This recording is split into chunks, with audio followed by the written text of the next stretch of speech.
வணக்கம். செல்வகுமாரின் மாலை வானிலை ஆய்வறிக்கை. அதிகாரப்பூர்வ வானிலை அறிக்கைக்கு இந்திய வானிலை ஆராய்ச்சித்துறை அறிக்கையை பார்க்கவும். 2026 மார்ச் 6 வெள்ளிக்கிழமை மாலை நிலவர ஆய்வறிக்கை. தலைப்புச் செய்திகள். 2-3 நாட்களுக்கு அதிகரித்திருக்கும் வெப்பம் அதற்கு பிறகு குறையும், அதற்கு பிறகு மேகமூட்டம், அதற்கு பிறகு தூறல் சாரல், இறுதியில 18ஆம் தேதிக்கு மேல் மழை, மாத இறுதி வாரம் கனமழை, இறுதி 10 நாட்களுக்கு நல்ல மழை தெரிகிறது. மார்ச் ஒரு வித்தியாசமாக இருக்கும் என்று எதிர்பார்க்கப்படுகிறது.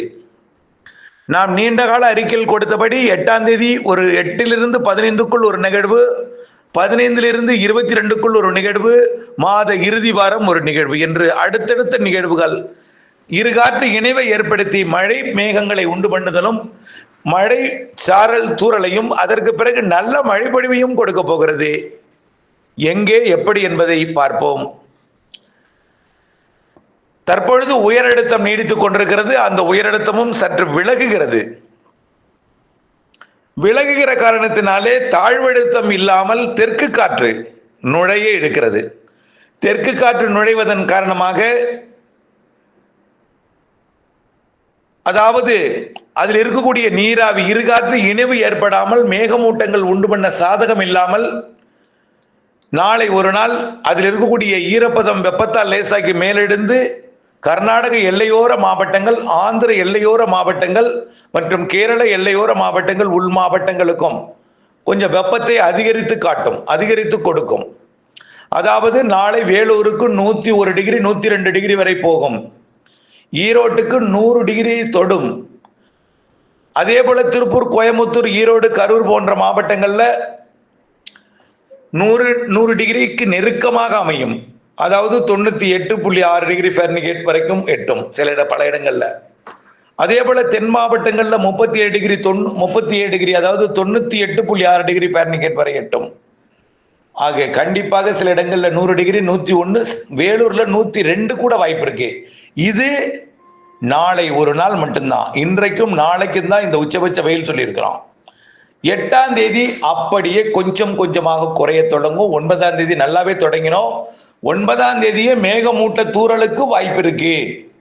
10ஆம் தேதி ஒரு சில இடங்கள்ல தூறல் நனைக்கும் மழை பொழிவிற்கு வாய்ப்பு இருக்கு. கிழக்கு காற்றை கொண்டு வரக்கூடிய காற்று சுழற்சி கிழக்கு காற்றை தமிழ்நாட்டில் ஏற்றும் 10ஆம் தேதியிலிருந்து வெப்பம் குறையும். ஆக மாத இறுதி வரைக்கும் வெப்பம் என்பது 100 டிகிரிக்கு கீழ் தான் இருக்கவே. அதாவது இந்த இன்றைக்கும் நாளைக்கு தாங்க 100 டிகிரிக்கு மேல போகும். இதை கண்டு நாளைக்கு அடிக்கக்கூடிய இன்னும் கொஞ்சம் கூடுதல் வெயிலை கண்டு அச்சப்பட வேண்டாம்.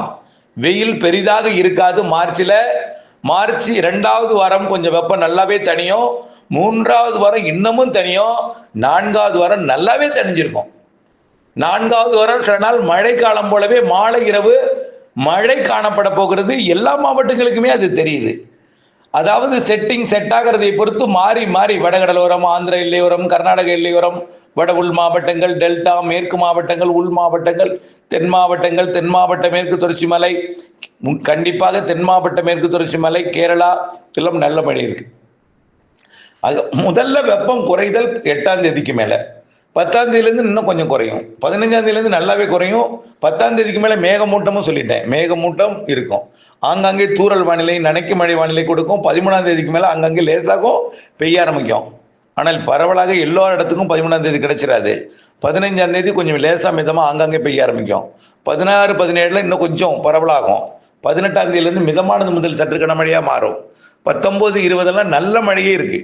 மாத இறுதி வாரம் கனமழையே இருக்கு. தமிழ்நாட்டுக்கு மட்டுமல்ல, தமிழ்நாட்டை விட கூடுதல் மழை இருக்கும் ஆந்திர பிரதேசம், கர்நாடகா, கேரளாவிற்கு, தெலுங்கானாவிற்கும், ஒடிசாவிற்கும், சத்தீஸ்கருக்கும், மகாராஷ்டிராவிற்குமே மழை வாய்ப்பு, கோவா வரைக்கும். ஆக இந்த அதாவது இருகாற்று இணைவு என்பது தமிழ்நாட்டை விட கிழக்கு காற்று தமிழ்நாடு வழியாக வட இந்திய நிலப்பகுதிகளில் அமைய போகிற ஒரு காற்று சுழற்சி. அதாவது வங்கக்கடலையும் ஒரு காற்று சுழற்சி இருக்கும், தாழ்வு நிலை இருக்கும். வட இந்திய நிலப்பகுதியிலையும் தாழ்வு நிலை இருக்கும். இந்த தாழ்வு நிலை காற்று கிழக்கு காற்றை கொண்டு வந்து வடக்கு நோக்கி அனுப்போம். அப்போ வடக்கிலிருந்து வரக்கூடிய காற்றும் கிழக்கிலிருந்து வரக்கூடிய காற்றும் தென்னிந்தியா முழுவதுமே மழை பொழிவை இந்த மாத இறுதி வாரங்கள்ல கொடுக்க போகிறது. ஆக இந்த அறிவிப்பு முன் தகவல் தான். உங்களை அப்டேட்ஸோட இணைந்திருக்கிறதுக்கு மட்டும்தான் இந்த அறிக்கை. நாளைக்கு நடக்க போறதுலே பெரிய மாற்றம் ஏற்படும், அடுத்தடுத்த நாட்கள். ஆனால் பெரிய அளவிலே மாற்றம் இருக்காது. நம்ம சொல்ல மழைன்னா மழை இங்க உங்க ஊர்ல இல்லைன்னா கூட அருகருகே பெய்யும். அதுதான் நம்முடைய அறிக்கை. சில அறிக்கையெல்லாம் சொல்லும் பொழுது நீங்கள் பேசியதெல்லாம் ஞாபகம் வரும்போது அப்படியே வார்த்தைகள்லாம் தவறாவே போகுது. அதனால உங்களிலிருந்து கைபேசியெல்லாம் விட்டுட்டு எல்லாரிடையும் இருந்து தப்பித்து எல்லா கைபேசியும் அழித்து விட்டு தனி நம்பர் ஒன்று வச்சுட்டு போனாதான் என்னுடைய வானிலை அறிக்கை சரியா இருக்கும் எதிர்காலத்தில். ஆகவே வரக்கூடிய 8ஆம் தேதிக்கு மேல் வெப்பம் குறையும், 10ஆம் தேதிக்கு மேல் மேலும் குறையும், 10ஆம் தேதிக்கு மேல மேகமூட்டங்கள் உருவாகும், ஆங்காங்கே தூறலை கொடுக்கும். 13ஆம் தேதியிலிருந்து நனைக்கும் மழைப்பொழிவு ஆங்காங்கே, 15க்கு மேல் மேலும் லேசான மழைப்பொழிவாக மாறும், 18க்கு மேல் மிதமான மழை சற்று கனமழையாக மாறும், 20ஆம் தேதியிலிருந்து கனமழையே வாய்ப்பு இருக்கு, பல இடங்கள்ல மழை இருக்கு. மாத இறுதி வாரம் தென் மாநிலங்கள் முழுவதுமே மழை இருக்கும். ஏன் தென் மாநிலங்கள்? நாடெங்குமே பெரும்பாலான இடங்கள்ல மழை வாய்ப்பு. வடகிழக்கு மாநிலங்கள் ஒடிசா, சத்தீஸ்கர், ஆந்திர பிரதேசம், தெலுங்கானா, கர்நாடகா, கோவா, மகாராஷ்டிரா, கேரளா, தமிழ்நாடு எல்லாமே. சூரியனின் குத்துக்கதிர் வரக்கூடிய நாள் நிலநடுக்கோட்டை அடைவது மார்ச் 21.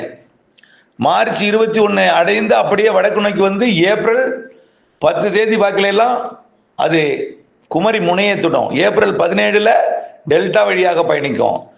அதாவது கொஞ்சம் கொஞ்சமா 10ல கன்னியாகுமரி, 10னா 11 திருநெல்வேலி, 12 அப்படியே கொஞ்சம் கொஞ்சமா தூத்துக்குடி, புதுக்கோட்டை வந்து 17, 18ல டெல்டா, 19, 20, 21 போய் 27ஆம் தேதி சென்னை. ஆக இப்படி ஏப்ரல் மாதம் வெயில் அடிக்கக்கூடிய நேரத்தில் வெயிலும் இருக்கும் மழையும் இருக்கும்னு சொல்லியிருக்கிறோம். ஏப்ரல் மார்ச் இறுதியிலேயே இந்த மழை பிடிப்புக்கு மார்ச் இறுதி வாரம் மழை வானிலை இருக்குங்க, வெயிலும் இருக்கும் மழையும் இருக்கும்னு சொல்லியிருந்தோம். மார்ச் இறுதியில புழுக்கம், வெயில், புழுக்கம், வியர்வை, மாலை இரவு இடிமழை, நல்ல ஒரு வெயில் இல்லாத ஒரு வானிலை எல்லாம் பல நாட்களை நம்ம பார்க்க போறோம். 10ஆம் தேதிக்கு மேல 18ஆம் தேதிக்கு மேல கண்டிப்பா நடக்கும். அதெல்லாம் அதை நம்ம ஏற்கனவே சொன்ன 2வதாக வரக்கூடிய நிகழ்வு சற்று தீவிரமாக இருக்கும்னு சொல்லியிருக்கிறோம். முதல் நிகழ்வுங்க 2வது வரக்கூடியது எப்போ 15 to 20 சொன்னோமோ அதுதான். 20 விட மாத இறுதி நிகழ்வு அதை விட வலுவா தெரியுது. ஆகவே மழை வலுன்னா என்ன? காற்று கிடையாது. வலு என்றால் மழை அதிகம் தரக்கூடியது. வாய்ப்பு இருக்கு, இதை வாய்ப்பா எடுத்துக்கொள்ளுங்கள். ஏன்னா ஒரு சில பேர் ஒரு சில இடத்துல மழை பெய்யலன்னா வானிலை அறிக்கையை கேட்கணும், எங்க மழை பெஞ்சிருக்கு, எத்தனை சதவீதம் மழை பெஞ்சிருக்கு, எவ்வளவு ஊர்ல மழை பெஞ்சிருக்குன்னு தெரிஞ்சதான் கரெக்டா இருக்கும். தென் மாவட்டங்கள், மேற்கு மாவட்டங்கள்லாம் கடந்த சில நாட்கள் வரைக்கும் முன்னாடி கூட மழை பெய்து தான் ஓய்ஞ்சிருக்கு. இப்பதான் மழை இல்லை. அது மழை மீண்டும் தொடங்க போகுது, வெயில் குறைய போகுது. 10ஆம் தேதிக்கு மேல மாத இறுதி வாரம் கனமழை இருக்கு, பரவலாகவே இருக்கு. 15ஆம் தேதிக்கு மேல கொஞ்சம் ஆங்காங்கே நனைக்கும் லேசான மழையாக மாறும். மேகமூட்டம், வெப்பம் தெரிதல் 10ஆம் தேதி. இணைந்தே இருங்கள் அப்டேட்ஸுடன். நன்றி.